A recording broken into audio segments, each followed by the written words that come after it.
বন্ধুরা এখনো কি চুম্বক পেলে আপনারা সেটাকে নিয়ে খেলতে শুরু করেন? সত্যি চুম্বক এমন একটা জিনিস যেটাকে দেখা মাত্রই আমরা আমাদের ছোটবেলায় ফিরে যাই। বর্তমান যুগে ছোটদের খেলার জন্য প্রচুর অত্যাধুনিক খেলনা রয়েছে, তবে আমরা কিন্তু ছোটবেলায় চুম্বকের জাদুতে ভীষণ আনন্দ পেতাম। দুটো চুম্বককে একে অপরের সঙ্গে আটকানো হোক কিংবা একটা চুম্বককে আরেকটা থেকে দূরে সরানো, চুম্বক নিয়ে খেলার মজাটা ছিল একটা আলাদা লেভেলের। কিন্তু ছোটবেলায় চুম্বক দিয়ে খেলার সময় কিংবা পরিণত বয়সে হাতের কাছে চুম্বক দেখে আপনাদের অনেকের মনে হয়তো চুম্বকের সম্পর্কে প্রচুর প্রশ্ন উঠেছে, যেমন ফ্যাক্টরিতে চুম্বক কিভাবে তৈরি করা হয়, তাছাড়া চুম্বকের মধ্যেই বা এত শক্তি কিভাবে আসে, ইত্যাদি ইত্যাদি। এই সমস্ত প্রশ্নের উত্তর কি আজও আপনাদের কাছে অজানা রয়েছে? তাহলে ভিডিওটা শেষ পর্যন্ত অবশ্যই দেখুন, কারণ এই ভিডিওতে আমি আপনাদের সমস্ত কিছু বলবো। তো চলুন তাহলে শুরু করা যাক। বন্ধুরা ফ্যাক্টরিতে সাধারণত 5টি ধাপে চুম্বককে তৈরি করা হয়। Step 1, sand molds making. সবার প্রথমে যে চুম্বকের সাইজের প্রয়োজন অথবা শেপের প্রয়োজন, সেই কারণে কস্টিং এর সাহায্যে সেই আকারের ছাঁচ তৈরি করা হয়। তারপর সেই ছাঁচটিকে মোল্ড মেকিং মেশিনে ফিট করে তার চারপাশে বালি ও মাটি ভর্তি করে দেওয়া হয়। তারপর অতিরিক্ত বালি মাটি সরিয়ে দেওয়া হয় এবং তারপরে হাইড্রোলিক মেশিনের সাহায্যে সেই ছাঁচে প্রচন্ড প্রেসার দেওয়া হয়। প্রায় 10 থেকে 15,000 PSI প্রেসার দেওয়ার পর সেই মাটি প্রায় পাথরে পরিণত হয়ে যায়। PSI মানে হলো প্রেসার মাপার ইউনিট। সাধারণত স্কুটার কিংবা বাইকে 35 থেকে 40 PSI প্রেসার বাতাস ইনপুট করা হয়, কিন্তু যদি ভুলবশত 100 থেকে 150 PSI বাতাস দিয়ে ফেলি তাহলে টায়ার পুরোপুরি ফেটে যাবে এবং আমাদের গুরুতর আহত হওয়ার সম্ভাবনা থাকবে। যাই হোক, এই প্রসেসটা সম্পূর্ণ হওয়ার পর মাটির একটা শক্তিশালী মোল্ড তৈরি হয়ে যায়। এর মাঝখানে এই আকারের ছিদ্র থাকে এবং সেই আকারের ছাঁচে আমরা শুরুতে রেখেছিলাম, অর্থাৎ এবার আমরা সেই আকারের ছাঁচ থেকে সেই আকারের ম্যাগনেট তৈরি করতে পারবো।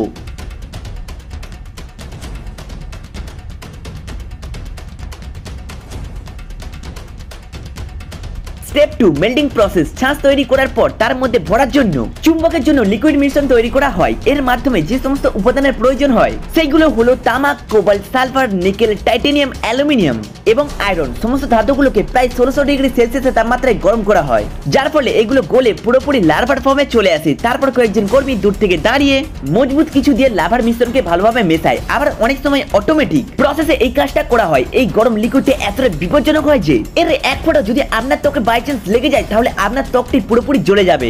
এই জন্যই কারখানায় যারা কাজ করে তারা একটা বিশেষ ধরনের পোশাক পরে থাকেন এবং নির্দিষ্ট দূরত্ব থেকে এই কাজটিকে করেন।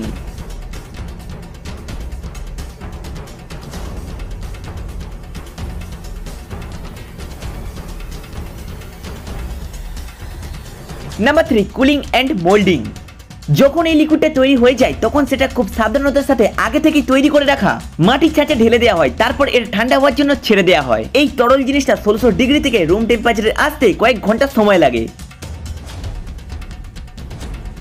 ঠান্ডা হওয়ার পর তরলটা শক্ত হয়ে যায়, যার পরে কর্মীরা সেই মাটির উপরে জোরে জোরে হাতুড়ির ঘা দেওয়া হয়, যার ফলে মাটির ছাঁচ ভেঙে যায় এবং ভেতরে জমে থাকা ধাতুর টুকরো বাইরে বেরিয়ে যায়। এবার আপনাদের মনে একটা প্রশ্ন হবে হয়তো যে হাতুড়ির আঘাতে কি চুম্বকটা ভেঙে যায়? তো বন্ধুরা এর উত্তর হলো একেবারেই না।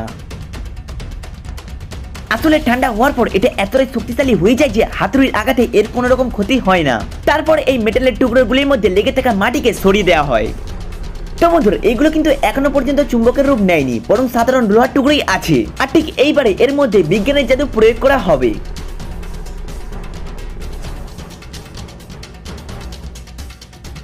Step number 4, magnetisation process. এই পর্যায়ে এসে চুম্বকের টুকরোগুলোকে একটি মেশিনের উপরে রাখা হয়, যেটা এর মধ্যে ইলেকট্রিক ম্যাগনেটিক চার্জ ট্রান্সফার করে, যার ফলে সাধারণ লোহার টুকরোগুলো চুম্বকে পরিণত হয়। এই প্রসেসের মাধ্যমে চুম্বককে মেশিনের ভেতরে রেখে উত্তর এবং দক্ষিণ মেরুর দিকে কানেক্ট পাঠানো হয়, যার ফলে এর মধ্যে আকর্ষণের শক্তি জেগে ওঠে এবং এটি প্রপার ম্যাগনেটে পরিণত হয়ে যায়। এইগুলোকে প্যাক করে পাঠানোর আগে কিন্তু আরো একটি ধাপ রয়েছে।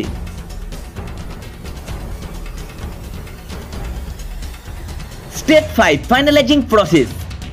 বন্ধুরা ছোটবেলায় আপনারা চুম্বক নিয়ে খেলার সময় তো এটা আপনারা নিশ্চয়ই লক্ষ্য করেছেন। চুম্বক অত্যন্ত মসৃণ হয়, আর এই চুম্বককে মসৃণ বানানোর জন্য অটোমেটিক মেশিনের মধ্যে দিয়ে ভালোভাবে পালিশ করানো হয়। আবার কিছু বিশেষ ধরনের চুম্বকের ক্ষেত্রে বিশেষ ধরনের কোটিং এর ব্যবহার করানো হয়ে থাকে। আর ঠিক এইভাবে বন্ধুরা আমাদের ছোটবেলার খেলনা চুম্বক তৈরি হয়ে যায়।